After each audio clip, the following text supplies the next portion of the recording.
Hi guys! So, ayun. Welcome back, Charing. Hindi na ako marunong mag-intro. But anyhow, welcome back sa ating channel, sa ating page. And for today's video, papakita natin yung ating pinagawang terrace. Yes. Ang ating Economy Plus. Economy Plus na terrace. So basically, paano ba nag-start yung inspiration ng pagpapagawa nito? Ay, sabaw. Na mental block. Hindi kasi ang daming stages ng pinagdaanan nito. Kumbaga, ang pinaka-inspiration is nung tumira tayo ng 2 weeks sa Tagum. After we step out of the condo tumira living. tayo ng 2 weeks sa isang subdivision sa Tagum. It's called Anika Homes. Shout out. So yun, meron kasi silang extension na secured, which is yun yung hanap natin. Kumbaga, it's a space na functional and secured. Ayan. And without any further ado, let's go. So, ayan guys, kung makikita nyo, ito yung facade. Ito yung harapan. Ito yung harapan ng ating pinagawang extension. Kung makikita ninyo, pa sunset na. And our terrace is actually wrap around siya.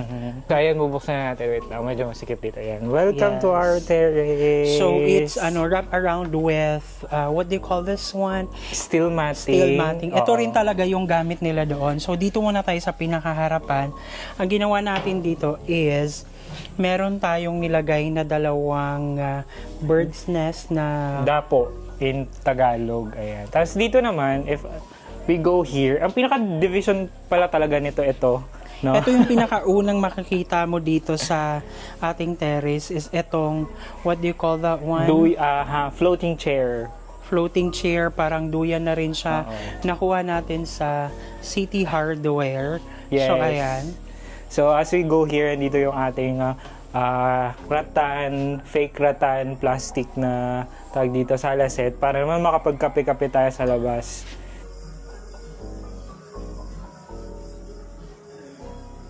Ayan, ito, galing din yan sa City Hardware, ganyan, magkakasama sila nung duyan. Tapos, yan, itong ginawa nating DIY chandelier gawa sa GI wire, tapos yung mga damo, yung nakikita nyong damo dyan sa labas. Ito yung spot natin for breakfast. Dito tayo madalas ilang araw pa lang. So ganyan. dito tayo nagkakape and then we are enjoying the luxury of slow mornings. Ganyan mga kwentuhan sa umaga. And makikita nyo dyan, pag morning, ang daming wild quail. Ipapakita natin yung video. Ito, mga wild quail or pugo. So, dito lang yan sa harap ng bahay. Dami nila, ayun. Tapos ang dami pa doon. And merong mga cows and chickens over there. So, over here, this is my personal, this is my personal choice. It's worth 8,000 lang naman. Pero masaya siya, nakaka-relax. Tapos mafe-feel mo talaga yung sobrang sarap ng hangin, diba? So it's worth it. Dito na side, ang ginawa natin, bumili ka kasi ng extrang 2 chairs. Yung rattan kasama nung dun sa sofa. So sabi natin, mas maganda na hiwalay siya and then dito natin nilagay yung rubber tree coming from your nanay, from your lola. So, ang ganda niyan. Bumagay din siya, diba? Yes. And over here, this is my choice. Kasi I'm a fan of having a meal with your family, ganyan, bonding.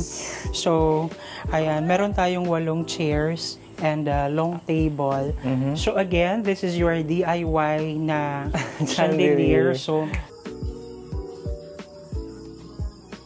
yan yung effect niya kapag kagabi. So, maganda naman siya.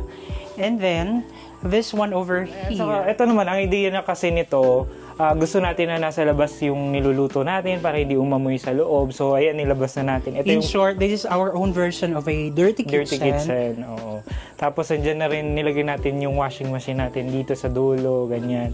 Para accessible lang din siya dito sa labas. Yeah, so pinagawa natin din ng butas doon para diretso na siya. So, mas maganda na sa labas na natin siya gawin. And then, pati yung litter box ng ating cat. So, nandyan na rin sa labas. Saan to galing?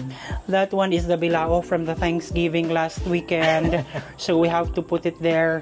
Kumbaga, it's reusable naman siya. So, we made it possible. We made it possible.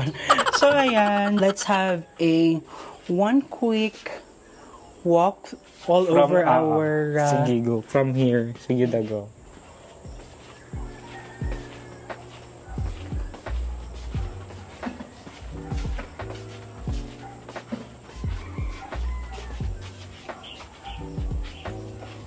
So, ayun lang.